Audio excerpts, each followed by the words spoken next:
अधिक से अधिक लोगों द्वारा हेल्थ इंश्योरेंस का लाभ उठाने की वजह से हेल्थ इंश्योरेंस का क्लेम करने वालों की संख्या बढ़ी है। इंश्योरेंस कंपनीज को इन सभी क्लेम्स को सिंगल हैंडेडली मैनेज करना कठिन हो जाता है और यहीं से इंश्योर्ड पर्सन को कंसिस्टेंट क्वालिटी सर्विसेज प्रोवाइड करने के लिए हेल्थ इंश्योरेंस टीपीए पिक्चर में आते हैं।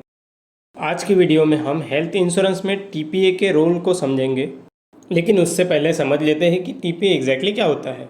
टीपीए का फुल फॉर्म है थर्ड पार्टी एडमिनिस्ट्रेटर। अब जैसा कि नाम से जाहिर होता है कि यह एक थर्ड पार्टी ऑर्गेनाइजेशन होता है जिसका मुख्य काम इंश्योरेंस कंपनी के लिए मेडिक्लेम सेटलमेंट से संबंधित एडमिनिस्ट्रेटिव काम को करना है।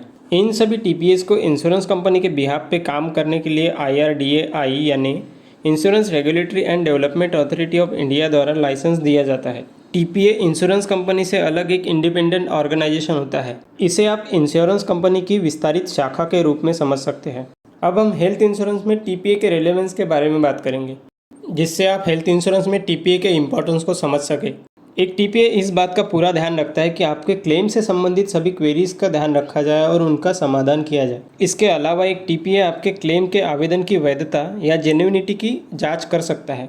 और जैसा कि आप जानते हैं कि हेल्थ इंश्योरेंस अन्य इंश्योरेंस जैसे कि ट्रैवल इंश्योरेंस और व्हीकल इंश्योरेंस की तुलना में काफ़ी व्यापक विषय है। हेल्थ इंश्योरेंस में बहुत सारी टेक्निकल टर्म्स और मेडिकल टर्म्स का समावेश होता है जो आम आदमी के समझ से परे होती है। इसी वजह से पोटेंशियल पॉलिसी होल्डर और जो एग्जिस्टिंग पॉलिसी होल्डर है उन्हें भी पॉलिसी की टर्म्स और कंडीशन को समझने में काफ़ी कठिनाई का सामना करना पड़ता है। और पॉलिसी टर्म्स और कंडीशन की पर्याप्त जानकारी ना होने के कारण पॉलिसी होल्डर को अपने क्लेम सेटलमेंट के दौरान बहुत सारी समस्याओं का सामना करना पड़ता है। इसकी वजह से पॉलिसी होल्डर को अपने क्लेम अमाउंट के साथ में भी कॉम्प्रोमाइज़ करना पड़ सकता है या फिर कभी कभी तो इंश्योरेंस कंपनी आपका क्लेम भी डिनाई कर सकती है। इन सभी चीज़ों को अवॉइड करने के लिए insurance regulatory and development authority of India third party administrative health services amendment regulation 2019 के अनुसार हर इंश्योरेंस कंपनी को सूचीबद्ध टीपीए की लिस्ट से पॉलिसी होल्डर को अपनी पसंद का टीपीए चुनने का अधिकार प्रदान करना होता है। और यदि बीमाकर्ता करंट टीपीए की सर्विसेज से खुश नहीं है तो वह इंश्योरेंस पॉलिसी रिन्यूअल के समय अपना टीपीए चेंज भी कर सकता है। अब समझते हैं कि हेल्थ इंश्योरेंस में टीपीए का मुख्य काम क्या है। इंश्योरेंस कंपनी और पॉलिसी होल्डर के बीच में मध्यस्थ के रूप में कार्य करने के अलावा एक टीपीए को और भी अन्य महत्वपूर्ण कार्य करने पड़ते हैं, जैसे कि पॉलिसी होल्डर्स का रिकॉर्ड मेंटेन करना। एक बार जब इंश्योरेंस कंपनी पॉलिसी इशू कर देती है तो ये रिकॉर्ड्स टीपीए को ट्रांसफ़र कर दिए जाते हैं। टीपीए इन रिकॉर्ड्स को मेंटेन करता है और इंश्योरेंस कंपनी की अधिकांश जिम्मेदारियों को अपना मानता है। टीपीए को पॉलिसी होल्डर को लाभार्थियों सहित एक यूनिक नंबर के साथ आइडेंटिटी कार्ड इशू करना होता है। क्लेम्स का सेटलमेंट करना। टीपीए का सबसे महत्वपूर्ण काम आपके क्लेम एप्लीकेशन का निपटारा करना है। टीपीए आपके क्लेम का निपटारा दो तरीके से कर सकता है। कैशलेस क्लेम सेटलमेंट के मामले में टीपीए मेडिकल बिल के सेटलमेंट के लिए सीधे हॉस्पिटल से कोऑर्डिनेट करता है। रियम्बर्समेंट क्लेम के मामले में टीपीए पॉलिसी टर्म्स और कंडीशन के तहत एडमिशेबल एक्सपेंसेस के लिए आपके क्लेम की वैधता चेक करता है। यदि दायर किए गए क्लेम या दावे में कोई संदेह है तो टीपीए हॉस्पिटल रिकॉर्ड्स भी इन्वेस्टिगेट कर सकता है। टीपीए का तीसरा सबसे महत्वपूर्ण काम है कि कैशलेस क्लेम की फैसिलिटी देना। कैशलेस हेल्थ इंश्योरेंस प्लान से रिलेटेड क्लेम्स आने पर टीपीए पॉलिसी होल्डर की सहायता करता है। जब एक बार आप हॉस्पिटल में रिक्वायर्ड फॉर्म प्रस्तुत करते हैं तो अस्पताल का टीपीए हेल्प डेस्क आपकी सभी इन्फॉर्मेशन को आपके कंसर्न टीपीए को प्रदान करता है।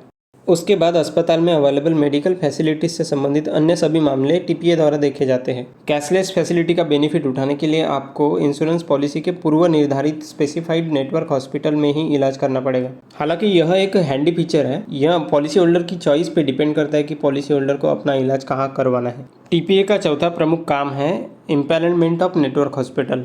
टीपीए निगरानी के साथ साथ इंश्योरेंस कंपनी के लिए नेटवर्क हॉस्पिटल की सूची में नए मेडिकल फैसिलिटीज़ जोड़ने के लिए भी जिम्मेदार है। जितने ज़्यादा नेटवर्क हॉस्पिटल टीपीए के पैनल पे होंगे उतना ही पॉलिसी होल्डर को कैशलेस फैसिलिटी लेने में आसानी होगी। टीपीए एक हेल्प डेस्क के रूप में कार्य करता है। पहले डिस्कस किए गए कार्यों के साथ एक टीपीए 24/7 हेल्प डेस्क सुविधा बनाए रखने के लिए जिम्मेदार है। कुछ TPA ambulance facilities, lifestyle management programmes, health care facilities, supply related to medicines इत्यादि एडिशनल सेवाएं प्रदान करते हैं जिन्हें हम एड ऑन फैसिलिटीज़ के नाम से जानते हैं। अब हम समझेंगे कि हेल्थ इंश्योरेंस में टीपीए होने के क्या फ़ायदे हैं। एक पॉलिसी होल्डर के रूप में टीपीए की भूमिका जानने के अलावा आपको यह पता होना चाहिए कि आप अन्य तरीक़ों से भी टीपीए की सेवाओं का लाभ उठा सकते हो। टीपीए से आप अपना हेल्थ कार्ड ले सकते हैं। एक पॉलिसी होल्डर के रूप में आपकी डिटेल्स टीपीए के पास स्टोर की जाती है जो उस जानकारी के आधार पर आपको हेल्थ कार्ड इशू करता है। हेल्थ कार्ड इशू करते समय आपको टीपीए के कॉन्टैक्ट डिटेल्स भी प्राप्त होते हैं। इन कॉन्टैक्ट डिटेल्स का उपयोग आप नेटवर्क हॉस्पिटल, क्लेम स्टेटस आदि से संबंधित प्रश्न पूछने के लिए कर सकते हैं। हॉस्पिटलाइजेशन के दौरान आप टीपीए की सहायता ले सकते हैं। हॉस्पिटलाइजेशन प्रोसेस के दौरान टीपीए आपको विभिन्न तरीके से सहायता कर सकता है।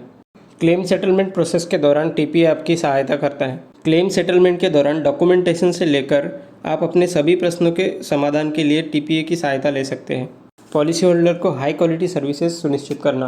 टीपीए के पास इंश्योरेंस कंपनी के नेटवर्क हॉस्पिटल्स को भी पैनल में शामिल करने की जिम्मेदारी है। टीपीए बॉडी में मौजूद विभिन्न प्रोफेशनल अपनी एक्सपर्टीज के साथ कई मापदंडों के आधार पर हॉस्पिटल का मूल्यांकन करते हैं। इससे पॉलिसी होल्डर के लिए नेटवर्क हॉस्पिटल में उपचार के समय सर्वश्रेष्ठ उपचार और देखभाल सुनिश्चित होता है। अंत में जैसे सही इंश्योरेंस कंपनी चुनना महत्वपूर्ण है, वैसे ही सही टीपीए का चयन करना भी महत्वपूर्ण है। हेल्थ इंश्योरेंस में टीपीए काफ़ी उपयोगी होते हैं, लेकिन ऐसे उदाहरण हो सकते हैं जहां वे आपको सही समय पर आवश्यक सेवाएं प्रदान न करें, तो ऐसी स्थिति में आप अपना टीपीए कैंसिल भी कर सकते हैं और अन्य टीपीए के साथ स्विच कर सकते हैं। आपको आपका टीपीए कैंसिल करने के लिए सबसे पहले अपनी इंश्योरेंस कंपनी से कॉन्टैक्ट करना पड़ेगा और उन्हें आप प्रेजेंट टीपीए क्यों छोड़ना चाहते हैं उसके बारे में बताएं। फिर इंश्योरेंस कंपनी के साथ अपने रिलेवेंट डिटेल्स जैसे कि पॉलिसी डिटेल्स और आईडी कार्ड नंबर शेयर करें। अगर टीपीए कैंसिलेशन की रिक्वेस्ट इंश्योरेंस कंपनी द्वारा अप्रूव की जाती है तो आप लिस्ट में से अपने लिए दूसरा टीपीए चुन सकते हैं। अब हम टीपीए की कुछ लिमिटेशंस के बारे में बात करेंगे। आपको यह याद रखना चाहिए कि टीपीए इंश्योरेंस कंपनी और पॉलिसी होल्डर के बीच में मध्यस्थ के रूप में काम करते हैं। इस प्रकार वे मुख्य कंपनी नहीं होते हैं, जिससे उनके पास पर्याप्त जानकारी नहीं होती। टीपीए क्लेम सेटल करने और इन्वेस्टिगेट करने में मदद करते हैं, लेकिन उनके पास क्लेम को अप्रूव करने या डिनाई करने का अधिकार नहीं होता है। उसके लिए उन्हें इंश्योरेंस कंपनी का अप्रूवल लेना पड़ता है। अब हम टीपीए के बारे में कुछ मिसकंसेप्शन के बारे में बात करेंगे। कुछ लोगों को लगता है कि टीपीए एजेंट के समान है, तो ऐसा नहीं है। टीपीए और एजेंट दोनों अलग अलग चीज़ें हैं। इंश्योरेंस एजेंट आपकी कवरेज की आवश्यकता को समझते हैं और उसके अनुसार आइडियल पॉलिसी चुनने में आपकी मदद करते हैं। टीपीए एक इंटरमीडिएटरी बॉडी होते हैं जो पॉलिसी होल्डर और इंश्योरेंस कंपनी से संबंधित कई जिम्मेदारियों से निपटते हैं। दूसरा बड़ा मिसकंसेप्शन यह है कि टीपीए अपनी सेवाओं के लिए अतिरिक्त पैसे लेते हैं। टीपीए द्वारा प्रदान की जाने वाली सेवाएं आपके इंश्योरेंस प्लान का हिस्सा और विशेषताएं होती है। टीपीए को अतिरिक्त भुगतान करने की कोई आवश्यकता नहीं। आपको यह जानकारी कैसी लगी हमें कमेंट सेक्शन में ज़रूर बताएं। Thank you for watching this video.